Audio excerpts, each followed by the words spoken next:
बेलापुर गांव में इंद्र कुमार नाम का एक वैज्ञानिक रहता था। उसका पूरा जीवन खोज और आविष्कार में ही बीता, पर उसने अपनी जिंदगी में जो सबसे बड़ा आविष्कार किया था उसके बारे में किसी को नहीं बताया था।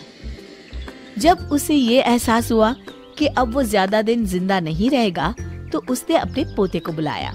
नरेंद्र, लगता है अब मैं ज्यादा दिन नहीं जीऊंगा। आप आए दिन इतनी सीरियसली बात क्यों करते हैं दादाजी? मेरी बात ध्यान से सुन। एक ऐसा राज है जो आज तक सबसे छुपा हुआ है। क्या मैं आपका गोद लिया हुआ पोता हूँ दादाजी? अरे नहीं नालायक, मेरा एक ऐसा आविष्कार है जो सबके सामने आ जाए तो तहलका मचा दे। तो आपने अभी तक तहलका मचाया क्यों नहीं दादाजी? हे भगवान, ये तेरी हंसी ठिठोली तो मुझे मरने नहीं देगी। चुप हो जा और मेरी बात सुन। मैं वो आविष्कार किसी बड़े आदमी को बेचना चाहता था।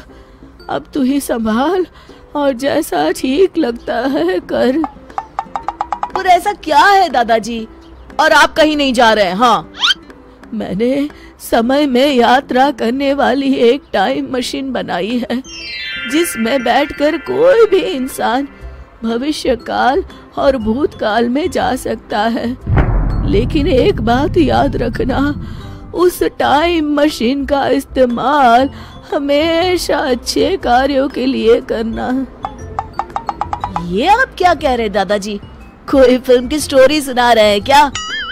ये ले तहखाने की चाबी और ये मशीन की चाबी। इसे 3 बार आगे पीछे करने से मशीन चालू हो जाएगी। आप क्या बात कर रहे हैं दादाजी?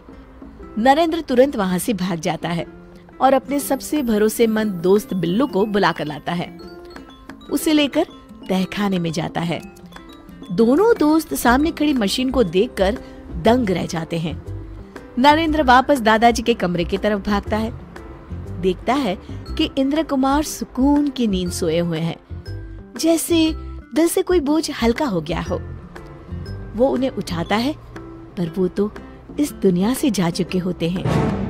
नरेंद्र दुखी हो जाता है। कुछ दिनों बाद, अरे यार, मुझे लगता है कि तेरे दादाजी मरते मरते तेरे साथ मजाक कर गए। भला इसमें बैठकर हम लोग समय यात्रा कैसे कर सकते हैं? नहीं नहीं, दादाजी ने कहा है तो ये सब सच ही होगा। अगर ऐसी बात है तो क्यों ना हम इस मशीन का इस्तेमाल अमीर बनने के लिए करें? पर दादाजी ने कहा था इसका इस्तेमाल अच्छे कामों के लिए ही करना। अरे तो हम कौन सा किसी का बुरा कर रहे हैं? अपनी भलाई करने में क्या बुराई है दोस्त, बताओ तो जरा। बात तो सही है। बचपन में मैंने दादाजी को किसी से कहते सुना था कि हमारे गांव के पास वाले जंगल में आज से 50 साल पहले कुछ डाकू एक बड़ा खजाना छुपाकर चले गए थे। लोगों ने उस खजाने को बहुत ढूंढने की कोशिश की, लेकिन वो उन्हें कभी नहीं मिला। तो हम इस मशीन में बैठकर समय में 50 साल पीछे जाएंगे और जंगल में गड़ा हुआ वो खजाना लेकर आ जाएंगे। इसके बाद तो जिंदगी भर मौज करेंगे दोस्त। अरे पर कहीं कुछ गड़बड़ हो गई तो? अरे क्या होगा, कोई भूत पकड़ लेगा क्या? बच्चों जैसी बातें छोड़ और चल फटाफट। तो चलो फिर, देर किस बात की? दोनों मशीन में बैठ जाते हैं। नरेंद्र मशीन शुरू कर देता है और देखते ही देखते वो सालों पीछे जाने लगते हैं। लगता है हम दोनों पहुंच गए हैं। अरे ये क्या, सामने से कुछ डाकू आ रहे हैं। ओह, मतलब ये डाकू मंगल सिंह अपने आदमियों के साथ खजाना लेकर आ रहा है। सुनो, अब जल्दी से इस पेड़ के पास सारा खजाना छुपा दो। हाँ हाँ सरदार, किसी को कानो कान खबर नहीं होगी कि हमने सारा खजाना कहाँ छुपा रखा है। अरे अब तुम लोग खड़े खड़े मेरा मुंह क्या देख रहे हो? जल्दी से खुदाई शुरू करो। हे भगवान, इतना सारा पैसा! हे भगवान, इतना सारा पैसा और सोना! बिल्लू का मुंह खुला रह जाता है। अरे मुंह बंद कर ले, मुंह में मच्छर ना चला जाए। और कहीं गलती से आवाज निकल गई ना तो ये मंगल सिंह हम दोनों को ही मच्छर की तरह मसल देगा। हाँ। डाकू जमीन में खजाने से भरा बक्सा गाड़ देते हैं। हमारा काम हो गया है, अब यहाँ से चलते हैं। चलो फटाफट खजाना लेकर यहाँ से पहली फुर्सत में रवाना होते हैं। हाँ हाँ चलो। दोनों खुदाई करके बक्सा बाहर निकाल लेते हैं।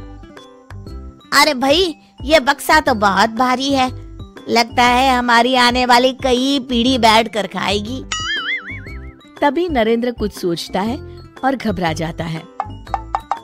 अरे क्या हुआ भाई, तेरे चेहरे का रंग क्यों बदल गया? अब तो खजाना हमें मिल चुका है। अरे अभी मुझे याद आया, मेरे दादाजी ने ये भी बताया था कि इस पेड़ पर एक चुड़ैल भी रहती है, इसलिए इस खजाने को ढूंढने जितने लोग भी गए थे आज तक कोई वापस नहीं आया। अरे मर गए रे, भगवान करे अभी चुड़ैल सो रही हो। चलो भागते हैं यहाँ से। अपनी मशीन की चाबी तो उठा लो। अरे हाँ। अरे पर ये कौन बोला? दोनों ऊपर देखते हैं, पेड़ पर उन्हें एक डरावनी चुड़ैल बैठी दिखाई देती है। देखिए चुड़ैल जी, मैंने तो अभी तक शादी भी नहीं की है, मैं तो बेकार में लालच में पड़ गया। एक काम करते हैं, इस खजाने के 3 हिस्से कर लेते हैं, खुश। अरे वो लालची इंसान, जान से ज्यादा खजाना प्यारा है क्या तुझे?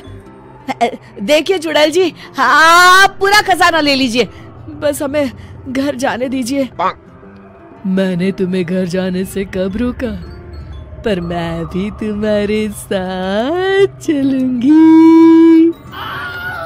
आप हमारे साथ चलकर क्या करेंगी? तुझे अपनी जान प्यारी है तो चुपचाप मुझे शहर ले चल। इस जंगल में मैं बोर हो गई हूँ, मैं भी देखना चाहती हूँ कि 50 साल के बाद की दुनिया कैसी है। आप तो काफी शौकीन चुड़ैल मालूम होती है, पर क्या है ना, इस मशीन में सिर्फ 2 ही लोग बैठ सकते हैं। तो तुम मशीन चलाओ, मैं बैठती हूँ और इस बिल्लू को यहीं शेर और भालू के डिनर के लिए छोड़ जाते हैं।